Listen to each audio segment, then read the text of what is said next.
Imhotep Bekanefer, ici sur le plateau de l'Académie de la culture noire kémétique. Aujourd'hui, dans le cadre de la littérature kémétique, nous vous offrons une réflexion en bas, en clé, sur ce qu'est la politique, la conception de la politique telle qu'elle est, et nous nous référons au monde africain, à la culture couche kémétique et Congo pour ce qu'elle est devenue aujourd'hui. C'est qu'elle est sur les plans actuels. Nous sommes sur le plateau avec notre Kanebet Kanecher Koutinecher. Et donc, nous allons directement entrer dans les profonds. Pourquoi cette réflexion?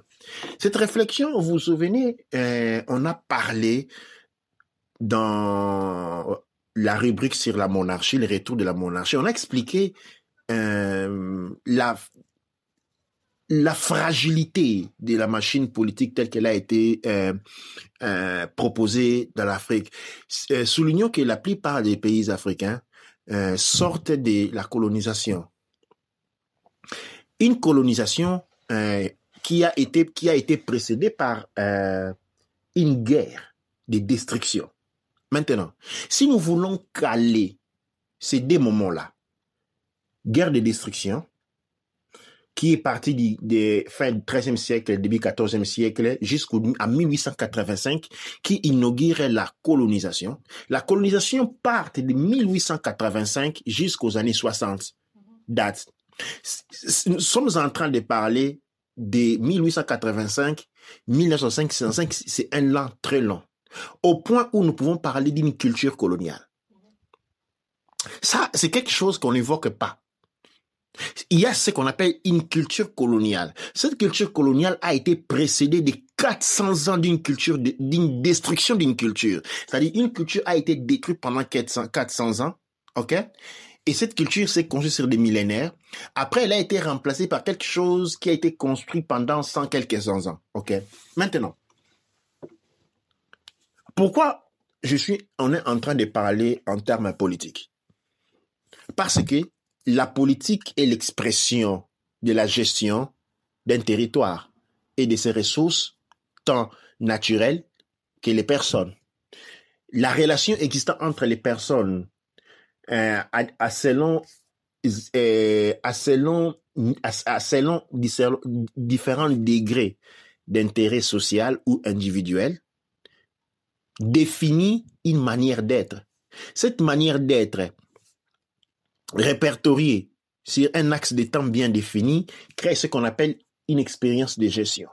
Maintenant, l'expérience de gestion des ressources d'un territoire, quand cette expérience est utilisée pour pouvoir déterminer les futurs d'un territoire et de son peuple, y compris cela, et de la politique.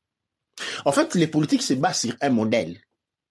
Pour faire de la politique, il y a la politique n'est autre que la gestion des territoires.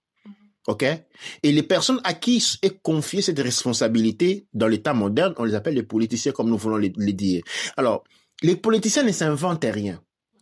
Ils reproduisent, ils sont les gardiens d'un modèle qui a fonctionné, qui doit être implémenté à travers les données scientifiques sortant des universités et des cadres d'évolution de la pensée pour permettre une majeure structuration, c'est-à-dire évolution de la société. La politique a pour mission surveiller, emboîter, encadrer l'évolution de la société sur base des modèles bien définis. Et ces modèles lui viennent à travers les temps. Maintenant, qu'est-ce que nous constatons en Afrique? Pourquoi il y a un échec dans la gestion de l'Afrique? Dans un premier temps, il n'y a pas un échec, il y a un succès colonial. La colonisation était basée sur la destruction. OK?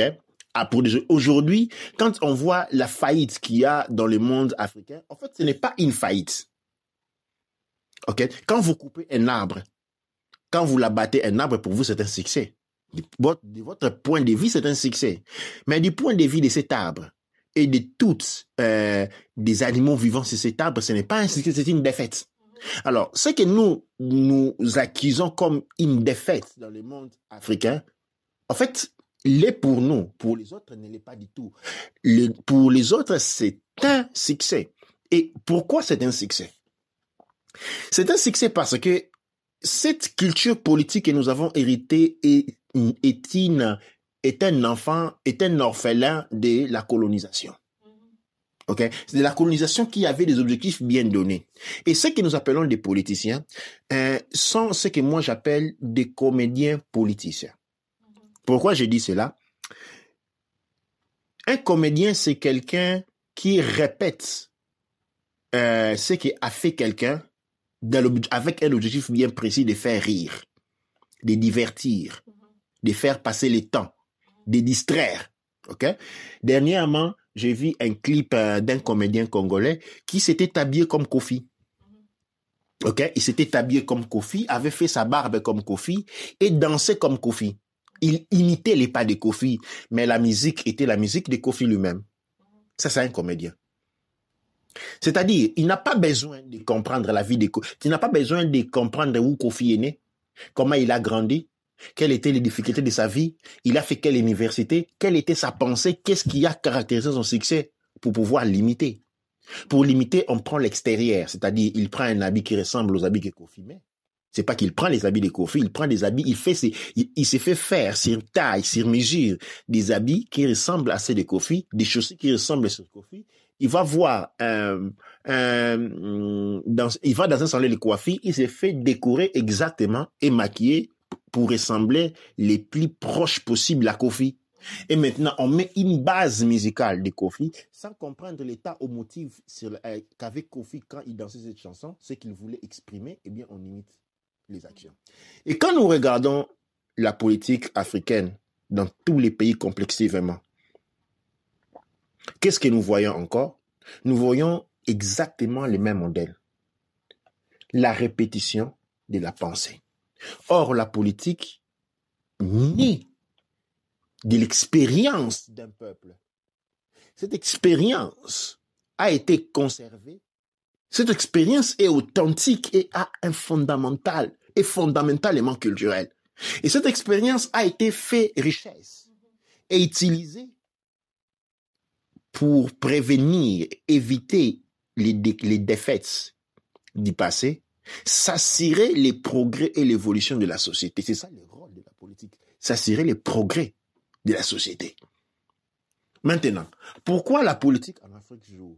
Parce qu'elle ne remplit pas ces conditions. Les politiques africains, comme par exemple les Congolais, ils répètent l'idée belge. Il s'habille comme un Belge. Il veut vivre dans une maison qui ressemble les plus proches à celui d'un Belge, a les mêmes voitures d'un Belge, va à vacances là où les Belges vont à vacances, c'est là chez les Belges en Belgique, ou en France, ou aux États-Unis, parle comme un Belge, c'est-à-dire quoi? Il mime les politiques belges. Dans la mime, il n'y a pas la pensée. Or, les politiciens belges est né d'une expérience culturelle. Son appartenance à la droite ou à la gauche n'est pas une question d'intérêt. Qui est au pouvoir, qui n'est pas au pouvoir. Son appartenance à un parti politique est historique. Cela dépend de l'histoire. Il faut remonter la Première Guerre mondiale.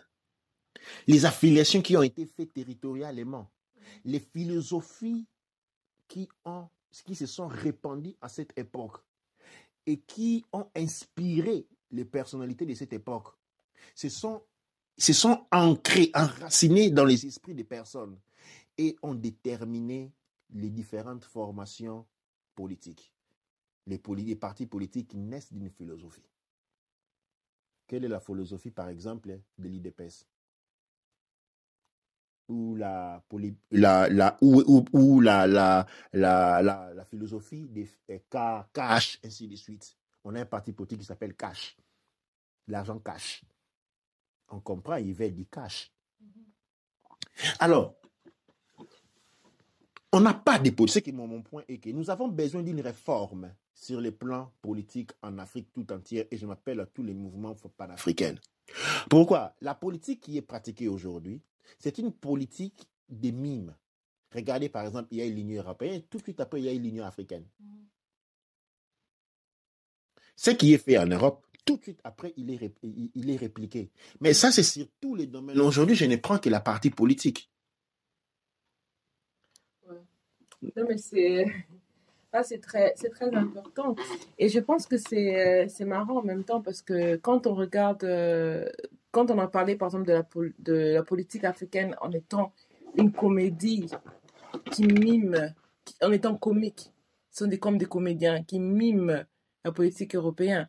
Mais il faut savoir le vrai sens du mot comique ou du mot comédien. Le comédien, c'est pas. Aujourd'hui, le comédien, c'est la personne qui fait rire. Et ça, c'est le terme, je peux dire, rural, le terme qu'on connaît aujourd'hui. Mais quand on étudie profondément les étymologies du mot comédien, on se rend compte que le comédien ou le comique, c'est quelqu'un qui pratique de la tragédie. Parce que la comédie, c'était une tragédie qui faisait rire, dans le sens qu'on vous raconte une histoire qui est tellement triste, mais en même temps qui fait rire. Par exemple, c'est une histoire d'une personne qui, à cause de sa bêtise, il se retrouve dans des situations difficiles. Ça fait rire parce qu'on peut voir la bêtise de la personne, mais ça fait aussi pleurer parce qu'on se retrouve dans cette personne-là. Comme les comédiens africains, comme les politiciens africains. Voilà. Ils font rire et font pleurer. En même temps. En même temps. En même temps. Et c'est ça les drames, en fait. C'est ça le drame. Parce que le drame, ça veut dire qu'on a des personnes on a l'impression qu'ils performent, qui donnent des actes qui sont sérieux, qui portent comme ça. Mais quand on parle de l'agenda 2020, l'agenda pour le 21e siècle, on voit pas ce que les pays africains ont ajouté dedans. À part être le parti qui soit soutient les idées des autres ou les partis qui sont utilisés pour venir apporter les idées des autres encore une fois. Ouais, on a eu l'agenda 21. Maintenant, il y a l'agenda 2030. Et quand vous posez un politicien africain, qu'est-ce que cela signifie? Il n'en a aucune idée. Non, il ne connaît pas. Il n'a aucune idée. Il n'a aucune idée. Et cependant, nous sommes en train de parler aujourd'hui de l'agenda 2030 comme quelque chose de très sérieux. Quelque chose de très sérieux. La perception souvent qu'on a en Afrique est que c'est l'Afrique qui est en danger. Mais en réalité, l'Afrique en tant que microcosme est à gagner. Mais c'est l'humanité tout entière qui est en danger aujourd'hui. C'est l'humanité. Et l'agenda 2030 vient pour détruire. L'agenda 2030 explique pourquoi nous avons une masse immigration. Parce qu'on veut évacuer les gens de l'Afrique. On a procédé à libérer les terres parce qu'il faut concentrer les gens dans des terres, dans des cités. Et il faut évacuer les plus possible les milliers ruraux. Rendre la vie des personnes impossible, éliminer une grande partie de la population mondiale. Et nous l'avons fait voir dernièrement, nous avons publié des dates qui sont restées secrètes pendant beaucoup de temps, qui font voir les différentes transformations auxquelles notre société va être confrontée. Maintenant, vu que la politique est là, pas pour gérer, mais pour prévenir, pour assurer l'évolution. Et nous avons des éléments qui mettent en difficulté cette évolution et les politiques sont complètement inconscients de cela. Pourquoi? Là encore, nous rentrons dans ces dangers. Et à part la présentation de cette présentation, nous avons besoin d'une réforme parce que cette réforme politique s'inscrit dans l'ordre d'un danger. Quand nous parlons, ça c'est du point de vue de ceux qui font la politique, c'est-à-dire les acteurs politiques tels que nous les connaissons, ceux qui sont payés pour faire la politique. Mais il y a par exemple l'opinion publique qui fait aussi de la politique, les politiciens des trottoirs. Quand on attend les politiciens radio trottoirs, en l'occurrence les combattants, on attend toujours « Ah, Kabila a fait ainsi, Tshisekedi a fait ainsi ».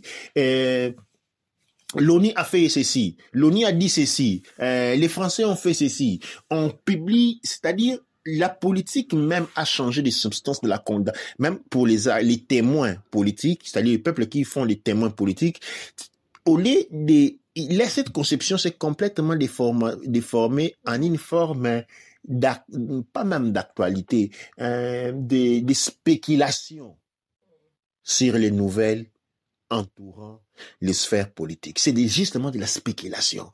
On est là à spéculer. On oublie que la politique a en charge à cirer les progrès. On oublie que la politique a en charge à cirer les développements. Et encore là,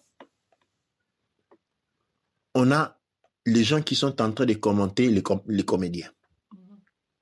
D'un côté et de l'autre, il y a complètement une vacance de rôle. Il y a un abandon complet de la gestion et de la destinée du peuple Kouch Kamit Congo. Raison pour laquelle aujourd'hui, le désespoir ne peut qu'augmenter. Et la perte des valeurs ne peut qu'augmenter.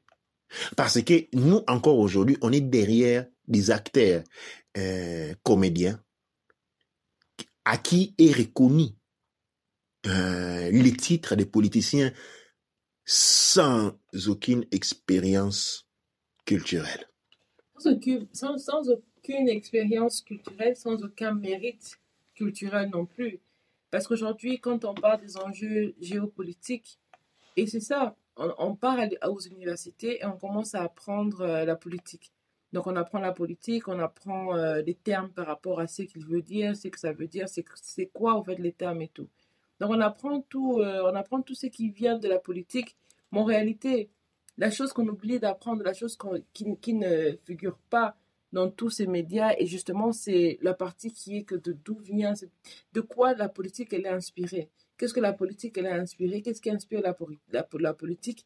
Et comment est-ce que la politique doit être structurée? À quel besoin répond la politique?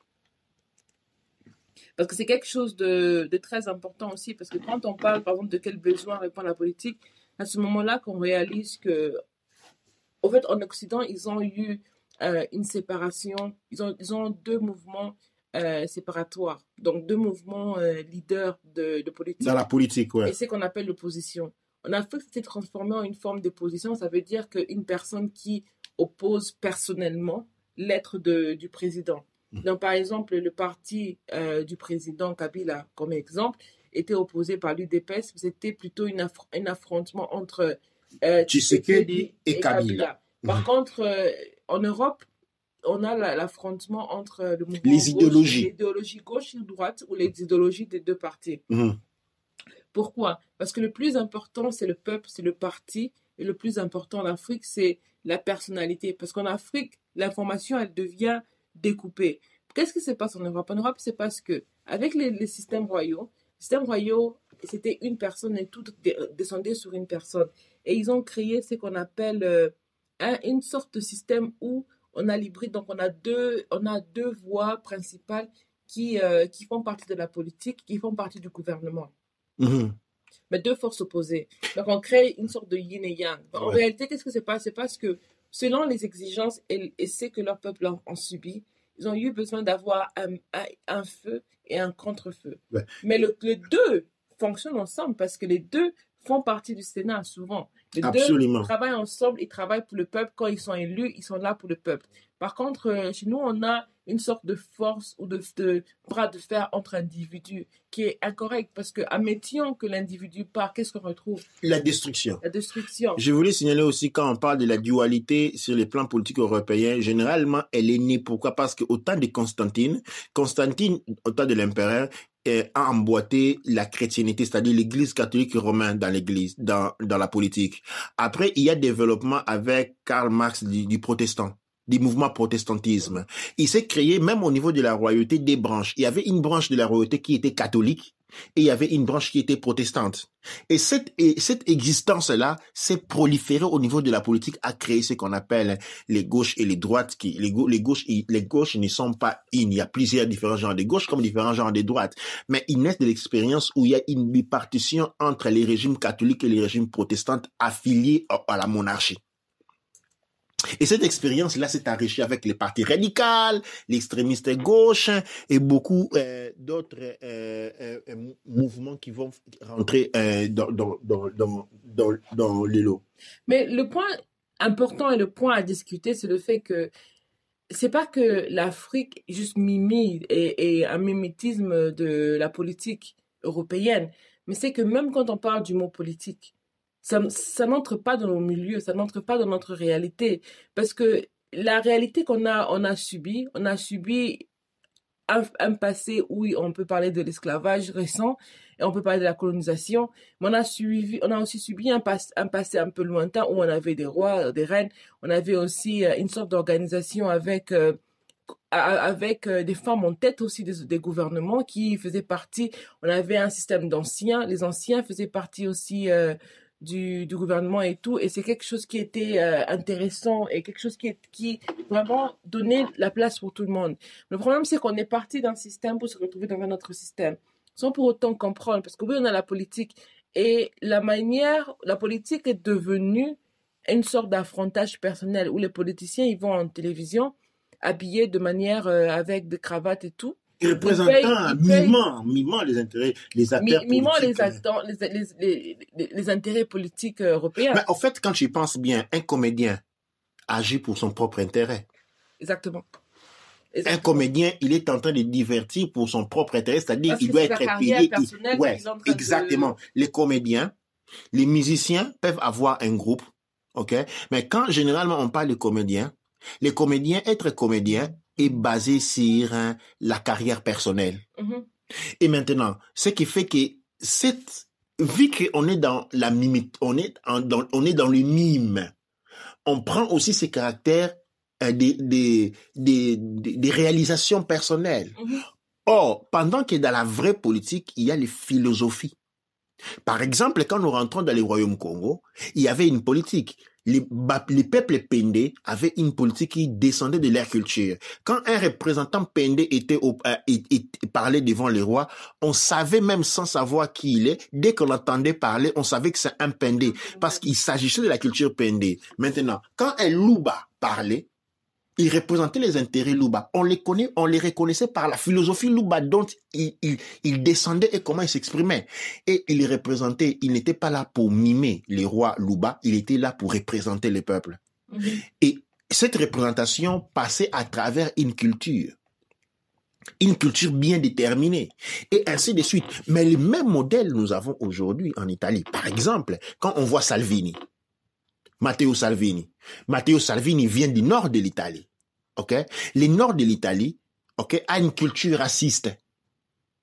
Ok, durant les années de la Première Guerre mondiale, quand ceux du sud d'Italie bombardés venaient au nord d'Italie, ils étaient chassés. On les appelait des immigrés. Pendant qu'ils sont tous italiens.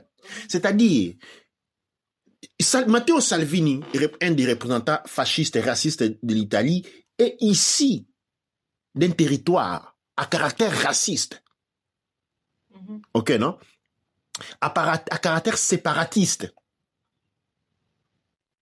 et impérialiste. Et quand on voit ce qu'il dit, ce qu'il fait, ça descend, on comprend d'où il vient. Tu vois, on comprend d'où il vient. C'est comme quand on prend un autre politicien du Sud, on peut comprendre, disons, son histoire. On se comprend son histoire et on peut dire de même de tous les autres politiciens. Pourquoi? Parce que faire politique passe par l'expression culturelle, ça passe par la culture. Généralement, dans les mondes, quand on parle de culture, on veut parler de la danse et de la musique. Non, la politique, c'est de la culture. Spécialement la politique, parce qu'on parle de la gestion d'un peuple. Et le peuple est enrichi par sa culture. Et donc, quand on parle de culture, une des premières choses dont on devait mettre, c'est la politique. La politique est culturelle partout dans le monde. Partout dans le monde, la politique est culturelle. Même chez nous, elle reste culturelle. Mais elle s'inspire de la culture coloniale. La culture coloniale était basée sur la négation de l'identité noire et les mimes de l'identité occidentale. Seulement, avec des conséquences néfastes. Parce que quand on fait de la politique des mimes, on fait de la politique somnambule. Un somnambule marche. Vous voyez qu'il a les yeux fermés. Mais un somnambule voit il voit des choses quand il marche. Il voit une réalité, oui. Quand un somnambule il réveille, il est en train de laver les assiettes. Lui, il voit les assiettes qu'il est en train de laver. Mais il est en train de voir d'autres assiettes que celui qu'il est en train de voir, que vous êtes en train de voir. Un somnambule est en train de marcher sur une rue. Mais lui, il est en train de voir une rue complètement différente de ce que vous êtes en train de voir. Il est en train d'interagir avec une réalité. Il interagit avec une réalité. Voilà, exactement ça. Nos politiciens africains interagissent avec une réalité que nous n'interagissons pas. La politique africaine, les politiciens africains sont dans un monde différent. Ils sont sur une autre planète. Ils sont complètement sur une autre planète. Ils n'ont pas de contact direct avec les conséquences qu'il y a sur cette réalité. Pourquoi? Pourquoi sont-ils sur un monde différent? Parce qu'ils ne sont pas de la culture. Ils ne sont pas en train de pratiquer une politique culturelle. Et les conséquences ne peuvent être que néfastes. C'est comme un somnambule, il s'est fait tamponner par un auto qu'il ne voit pas arriver. Parce que dans la réalité dans laquelle il était d'interagir, il n'y a pas d'auto qui est en train d'interagir. Lui, il est dans une forêt, mais il est en train de traverser une rue fréquentée. Pour lui, il est en train de marcher dans la forêt. Et il va se faire tamponner. Et c'est ce qui arrive. Et les conséquences sont sur ceux qui ne sont pas en train... C'est pour ceux qui ne sont pas des somnambules. Les conséquences sont sur ceux qui ne sont pas des somnambules. Donc aujourd'hui, qu'est-ce que je veux dire? Où est-ce que je suis en train d'en venir? Je suis en train de faire voir que toute philosophie politique, toute branche politique est née d'une philosophie culturelle. Implémentée, nous avons le marxisme, et toutes les différentes philosophies politiques sont nées, toutes les différentes branches politiques sont nées d'une philosophie qui a été par après implémentée. OK? Et que quand nous allons voir les politiques en Afrique, ils ne sont nés d'aucune philosophie implémentée. Absolument. Et c'est ça qui est le plus grand problème, parce que si, c'est comme on dit, même quand on veut commencer un business de manière plus simple, on dit il faut connaître le marché, il faut connaître les personnes dont on donne une réponse. Donc il faut savoir c'est quoi le problème avant d'offrir une réponse. Nous avons des personnes qui prétendent avoir des réponses pour l'Afrique un peu partout dans le continent, mais ils ont des personnes qui, entre guillemets, ne comprennent pas au fait qu'est-ce qu'on est en train d'intégrer. Si on est en train d'intégrer un système qui est là, ou si on est juste en train de faire une carrière propre au final. Parce que c'est justement ce qu'on a devant les yeux. Ouais, c'est ça, les carrières propres. Parce que toutes les personnes qui veulent aller faire de la politique, ils les conçoivent comme une carrière propre. En fait, un des moyens les plus faciles de faire de l'argent aujourd'hui, c'est de la politique, soyons clairs. En fait, on est attiré dans la politique comme un commerçant est attiré au commerce par l'opportunité. Malheureusement. Par l'opportunité. Or, quand dans la gestion d'un pays naît l'opportunité, vu que la gestion des pays ressemble les ressources de tout le monde entre les mains des personnes qui doivent les gérer au nom de ces peuples, pour faire grandir, pour innover ces peuples, pour déterminer son évolution. Et quand ces personnes sont conduites par l'opportunisme, nous comprenons pourquoi nous avons, après les problèmes comment on appelle ça déjà, quand les personnes volent de l'argent, En fait, c'est embezzlement, comment on appelle ça? Non, il y a une expression que les Européens utilisent souvent, on dit en Afrique, il y a beaucoup de corruption. Okay? Puis on est au niveau de la corruption. Mais attention, quand l'Occident acquise l'Afrique de la corruption, ce qu'on doit répondre à l'Occident, c'est que cette corruption, c'est vous qui avez corrompu une culture. OK? C'est-à-dire, en Afrique, nous sommes d'office tous corrompus, mais du point de vue culturel. Pourquoi nous sommes corrompus? Corrompu, attention, corrompu signifie abîmer. Quand une date a été corrompue, dans les termes informatiques, quand on dit une date a été corrompue, il ne peut pas être utilisé, il ne peut plus être utilisé. Quand vous avez un disque dur d'un computer qui est corrompu, ça signifie il est abîmé, il est fauché, il ne peut plus être utilisé. Pourquoi c'est là? Parce que du moment où la culture politique naît d'une expérience d'un peuple qui ne sommes pas, que nous ne sommes pas, il y a un problème. Les données politiques sont corrompues parce qu'il n'y a pas association avec les territoires, avec l'expérience historique, avec les données culturelles. Donc, il y a corruption. La corruption s'observe à Mont. Ce que nous voyons après n'est pas vraiment la corruption, mais ce sont les effets de la corruption. Quand l'on détourne l'argent, on envoie ses enfants, dès qu'on devient ministre, on fait la fête des 3 jours. Tous les enfants sont tout de suite envoyés aux États-Unis, aller aux cités, aller étudier, non aux frais de l'État, mais aux frais du peuple.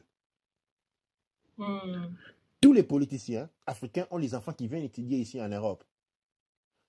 À leurs frais, non, aux frais du peuple. Et ces enfants vivent dans les situations de luxe. Aux frais de qui? Aux frais de l'État? Non, aux frais du peuple. Et, informez-nous un peu, combien coûte une année d'études pour un étudiant africain ici en Angleterre, par exemple? Waouh, ça c'est une question. Waouh, ça coûte énormément cher. D'abord, je me rappelle, il faut vraiment bien décrire la situation, comment elle a évolué. Je me rappelle, moi, quand j'ai commencé l'université vers 2007.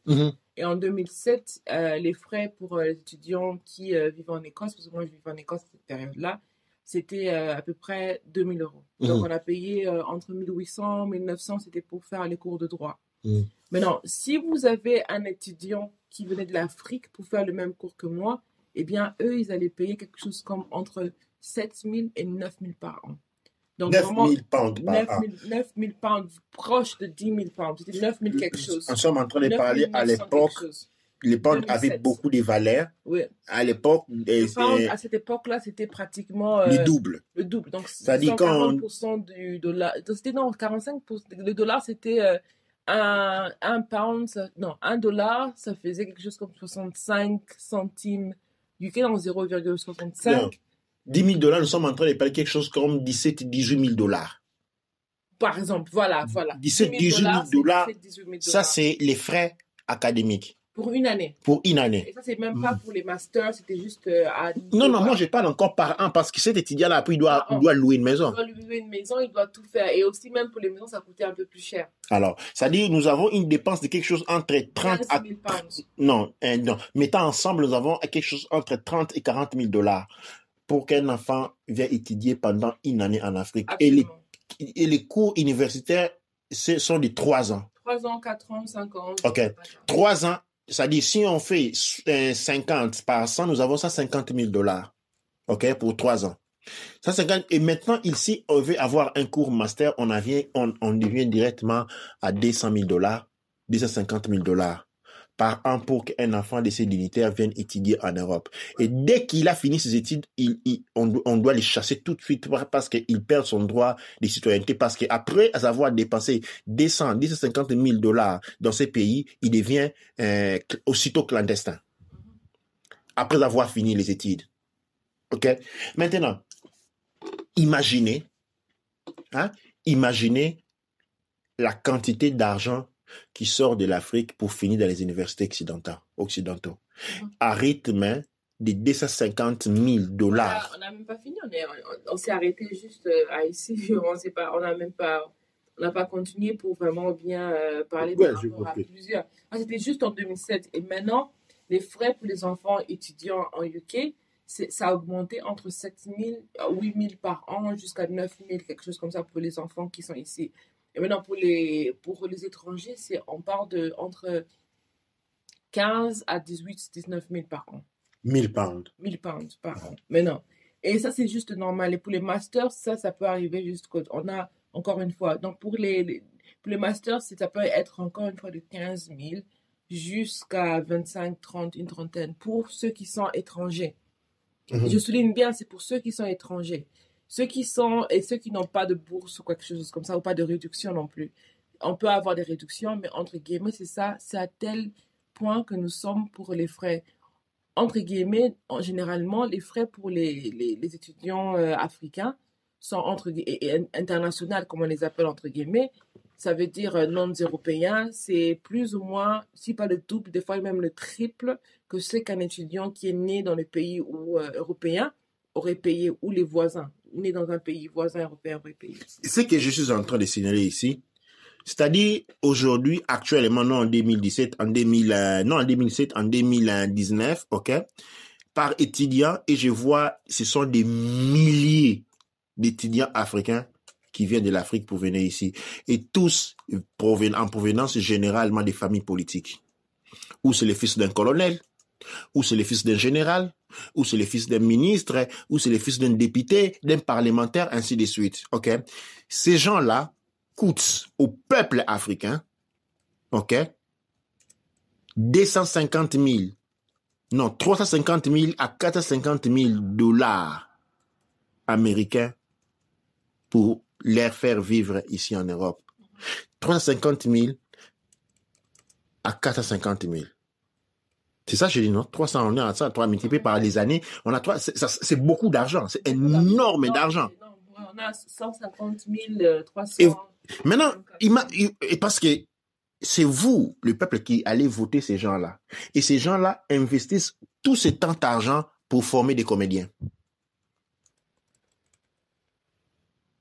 Cet argent est investi non pour former des valeurs, pour former des gens qui vont venir. Ils viennent ici apprendre à mimer. Ils viennent ici apprendre à mimer les idéologies politiques sans en comprendre les racines culturelles. Ils apprennent ici pour apprendre à mimer, même au niveau de la médecine, au niveau du droit. Mais le droit anglais est né de l'expérience anglaise. Hein? Je ne pense pas que les Congolais ont fait la Première Guerre mondiale, Deuxième Guerre mondiale. Je ne pense pas que les Congolais ont fait disons, la révolution industrielle de 1848 pour qu'un enfant congolais vienne étudier les droits ici. Mais les droits, c'est l'interprétation juridique de l'histoire d'un peuple. Les droits, c'est l'interprétation juridique de l'histoire, de l'expérience historique d'un peuple, appliquée de manière, encore une fois, à éviter les erreurs. Maintenant, tu viens en Angleterre et on dépense sur toi 500 000 dollars pendant 3 ans, 4 ans à étudier l'interprétation de l'histoire anglaise pour venir l'appliquer sur les Congolais. Vous voyez comment on se fait drôle, comment on se fait ridicule. Et ce n'est pas le gouvernement qui finance ça. C'est le peuple qui finance cela. Un investissement jeté sur, c'est comme on dit, on cultive, on jette des graines sur la pierre. Ça sèche. Ça sèche. Ça ne pousse pas. Pourquoi je prends cette réforme? Parce que nous sommes appelés à une réforme de la conception même politique. Je suis en train de parler expressément de la politique. Et pour cette réforme, doit partir d'une réalisation. Nous n'avons pas de politiciens, nous avons des mimes. Regardez-le bien parler. Regardez-le comment il marche. Regardez-les comment ils s'expriment. Ce sont des politiciens occidentaux. Ils sont en train de mimer les politiques occidentales pendant que les politiques occidentales est née d'une histoire. Les politiques belges est née d'une expérience historique implémentée par une philosophie caractéristique d'un territoire donné. C'est ainsi qu'il appartient à la droite, pas pour des intérêts. Les partis politiques en Occident sont historiques. Ils changent de nom, mais ne changent jamais de filiation. Parce qu'ils sont historiques. Ils évoluent. Quand vous regardez, par exemple, entre les années 2000, les partis politiques que vous avez maintenant, sont nés sur les cendres des partis politiques précédentes. Il y a une continuité.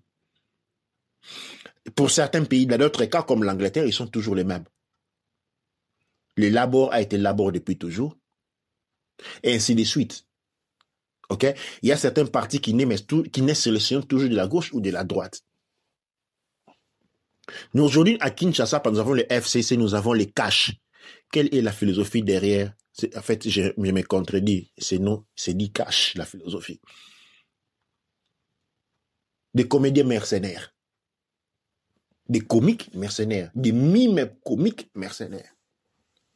Il est urgent que nous comprenions que si nous n'avons pas des penseurs philosophes, Dans une culture où des penseurs philosophes n'est accordé aucune place, il n'y a pas espace pour la politique. Absolument pas, absolument pas. Et je pense que ça, c'est comme ça que des émissions comme celle-ci sont très importantes parce que ça nous pousse à une chose, c'est que je sais que beaucoup de gens vont se sentir, vont écouter ça, vont se sentir insultés comme je sais pas quoi. Mais le problème, c'est que c'est pas personnel, au fait. C'est pas personnel parce qu'il y a des personnes qui, évidemment, ont fait des études. Parce que quand tu fais des études, on fait des études dans plusieurs possibilités, dans plusieurs points. Par exemple, moi, je suis allée étudier le droit. J'ai commencé à étudier le droit écossais. D'abord, je dois mettre je suis née au Congo, entre guillemets, je suis congolaise. Je vis en Écosse, j'apprends les droits écossais. Et au Zaïre. Je suis née au Zaïre. Je suis née pendant la période du Zaïre. C'est devenu Congo. Et je suis un sujet du Royaume Congo. Je suis née au Zaïre. Ça devient Congo. Pas Congo, ça devient Congo, RDC. Et après, je viens étudier le droit écossais. Oui, j'étudie le droit écossais. Je peux apprendre le droit écossais. Mais le point, c'est que si je viens faire le droit écossais, je le fais en tant que personne qui a étudié le droit écossais, mais je le fais pas en tant qu'une personne qui comprend. Je fais le mimétisme. Et qu'est-ce qui s'est passé pendant que j'étudiais? C'est ce moment où j'ai fait une année où je suis venue en Italie pour apprendre le droit romain et apprendre comment les droits et beaucoup de choses se sont créées derrière le droit romain, entre guillemets. Et c'est à ce moment-là que j'ai découvert comment tout était créé et comment ça a été créé de manière, j'ai envie de dire, comment ça a été créé de manière organique, comment ça s'est développé et comment ça a grandi, comment ça s'est évolué, comment ça s'est développé pour devenir quelque chose de très, très, très, très, très intéressant. Et pour devenir ce qu'ils ont aujourd'hui. Et le point, c'est que les Français ou les Écossais aussi, quand ils ont créé le droit, avant de créer le droit écossais, ils avaient, entre guillemets, leurs droits de génération, leur expérience à eux. Mais maintenant, il y avait la pluie ou l'invasion des Anglais qui était là. Et ils avaient deux choix. Soit ils continuent avec un système qui était, entre guillemets, que les Anglais allaient appeler obsolète. Qui ne correspondait plus à la réalité. Exactement. Ou en deux, ils devaient accepter le système complet de l'invasion, de la personne qui venait pour invader leur pays. Qu'est-ce qu'ils ont fait? Ils sont partis en France, entre France et Italie, pour apprendre le droit romain, comment les Français, ils ont intégré le droit romain dans leur système pour avoir une réponse française. Et qu'est-ce qu'ils ont fait? Ils ont pris cette information, ils sont venus créer le système écossais. Mais le système écossais, c'est un hybride entre le système romain, influence du système français, et le système anglais. Pourquoi le système anglais? Parce que le système anglais, maintenant, c'était évident qu'on partage un pays maintenant, on partage une terre et on vit ensemble et on va être amical entre nous. Donc, on doit avoir des droits de compétition, mais aussi de collaboration. Donc, pour rendre les choses plus faciles, on s'inspire de tous ces systèmes-là. Donc, ils se sont inspirés du droit anglais parce qu'ils n'allaient pas non plus rejeter toutes les personnes qui avaient étudié en Angleterre parce que c'était dans le même pays. Le système français, là, ils se sont inspirés. Ils n'ont pas copié le système français dans le sens où de copier-coller, mais ils ont copié la manière dont les Français avaient intégré le système romain dans leur. Pourquoi? Parce que les Français, ou les Italiens même, ils ont copié la manière dont les Allemands avaient retraduit, encore une fois pour la période récente, retraduit le système ancien romain. Ce sont les Allemands qui ont été les premiers à réintroduire les droits romains. Oui. Les droits romains avaient été oubliés depuis très longtemps. Oui. Et les premiers États à fournir des efforts et avoir réussi à rétablir, à reconstruire les droits romains dans l'époque récente occidentale, c'était l'Allemagne. Donc l'Allemagne a fait, et tous les peuples ont, entre guillemets, suivi. Bien sûr, l'Italie a suivi, a développé son système parce que c'était une réalité qui fonctionnait pour le peuple. Et c'est ça qui est important, c'est que étudier à gauche-droite, c'est pas ça le problème. Le problème, il est de faire le copier-coller. Du moment où on fait copier-coller, on fait du plagiat. Et quand on fait du plagiat, sur papier, c'est du plagiat. Si vous écrivez un article officiel qui est copier-coller, c'est du plagiat, ça veut dire que personne ne va vous prendre en sérieux. Mais quand vous réadaptez, C'est-à-dire, on peut s'inspirer, nous n'allons pas les nier, on peut s'inspirer de Il l'idée faut des autres. s'inspirer. Il faut s'inspirer des idées des parce autres. qu'il n'y a rien de nouveau dans cet univers. Absolument, il faut s'inspirer. C'est ça la clé de lecture et c'est ça le problème. Parce que Mais pas mimer. Pas mimer. C'est un problème qui est très simple. On peut sortir de là très simplement parce qu'il faut prendre l'inspiration. Il faut comprendre comment est-ce que, je donne un exemple, comment est-ce que la France ou l'Italie, qui était entre l'Allemagne et l'Amérique, parce que soit ils devaient supporter l'Allemagne ou supporter l'Amérique. Comment est-ce qu'ils ont créé une politique pour être sûr de ne plus se retrouver dans cette situation-là? Comment a fait l'Allemagne pour être sûr de ne plus se retrouver dans la situation, entre guillemets, qu'ils ont eu pendant la Deuxième Guerre mondiale? Et c'est ça qu'on peut utiliser pour apprendre. Comment les pays ont fait pour se défendre de l'invasion? Comment on peut parler de la Chine, on peut parler du Japon? Comment ils ont fait pour se défendre de l'invasion occidentale qui venait avec force pour vraiment gagner le plus possible pour eux-mêmes? Parce que c'est vrai qu'on ne peut pas nier que l'influence anglaise ne se voit pas en Chine, ça se voit. Mais comment est-ce qu'ils ont fait pour réduire les dégâts que ça a créé? Comment, pour garder un certain niveau d'authenticité? Et c'est ça qu'on doit apprendre. On ne doit pas apprendre ce qu'ils sont en train de faire. On doit apprendre pourquoi les gens font des choses. Parce que imaginez-vous, quand on est bébé, la première chose qu'on fait, c'est qu'on apprend et on répète par rapport à ce qu'on voit. Et quand on devient plus grand, on commence à poser des questions. Et pourquoi tu fais ça? Pourquoi tu fais ça? Pourquoi? C'est la nature. Répondez à ces questions. Pourquoi les enfants posent toutes ces questions? C'est parce qu'ils veulent découvrir le monde, ils veulent comprendre exactement si ce sont des actions à continuer ou pas. Et les enfants qui posent le plus de questions comme ça les aide à créer des fondements très solides pour être des adultes complets. Mais le problème qu'on a aujourd'hui dans la communauté afro, c'est le fait qu'on se pose plus ces questions, on copie comme les bébés qui viennent de naître. Exactement. On copie, c'est comme on copie tout simplement et l'enfant, il vit dans un état qu'on appelle la transe médiumistique. Cette transe médiumistique lui permet de 0 à 8 ans de pouvoir gober, copier. L'enfant est un éponge. Il n'a pas la capacité discriminative. Il n'a pas d'esprit parce que c'est l'esprit qui discrimine qui est jugeur. OK? Et nous sommes rentrés à un état où on est devenu des enfants sans esprit. On prend comme une impose et on arrête à mimétiser parce que l'enfant mime. L'enfant commence à se comporter comme les adultes qui sont autour de lui. OK? Mais ça se fait passer d'un processus qui est tout à fait normal du point de vue de la nature. Mais par contre, ce dont nous faisons expérience aujourd'hui est hautement destructeur et hautement cancérigène. Et j'aimerais aussi ajouter que, en se comportant en tant qu'enfant, quand la politique africaine se comporte en tant qu'enfant politique, c'est quoi le résultat? Quand les enfants parlent, les adultes n'écoutent pas. C'est ça. Parce que quand les adultes veulent décider une chose qui est importante, on ne demande pas aux enfants leur avis du tout. Parce qu'ils sont enfants, ils ne peuvent pas décider pour eux-mêmes. C'est la même chose en politique. Les enfants n'ont pas le droit de voter. Et peu importe leur intelligence, les enfants n'ont pas le droit de voter. Leur représentation, c'est par leurs parents ou par les adultes. Toute personne en dessous de l'âge de 18 ans, dans la plupart des pays, n'a pas le droit de voter. Certains pays, c'est même jusqu'à 21 ans. Si tu as moins de l'âge construit dans le pays pour voter, tu ne peux pas voter. Et c'est ça le problème, c'est que du moment où la politique africaine se comporte de manière enfantine, qui est de recopier ce que les autres font, sans pour autant discerner, sans pour autant adapter à leur situation, sans pour autant créer quelque chose. Parce que la création, c'est copier, mais c'est pas copier, mais c'est adapter, c'est regarder, voir ce qu'il y a, apprécier, de prendre le meilleur un peu partout et de créer quelque chose de unique qui répond à ce besoin. Du moment où la politique africaine continue à mimer, à faire la comique, faire le comédien et de recopier ce que les autres font sans pour autant discerner d'où ça vient, discerner le besoin, eh bien, l'Afrique n'aura pas de vote. Quand on parle de l'Afrique en elle-même, n'aura pas de vote comme on a décidé à Berlin. L'Afrique n'avait pas de vote sur ça.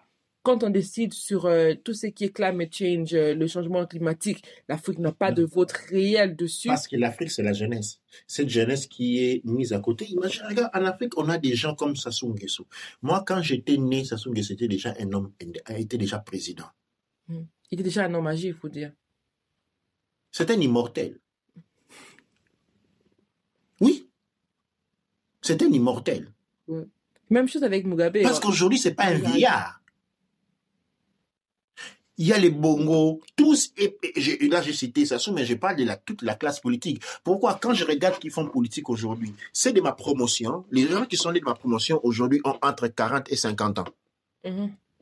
Ceux qui sont nés de ma promotion ont entre 40 et 50 ans, c'est-à-dire les gens avec qui j'allais jouer, blaguer à la rue ont entre 40 et 50 ans.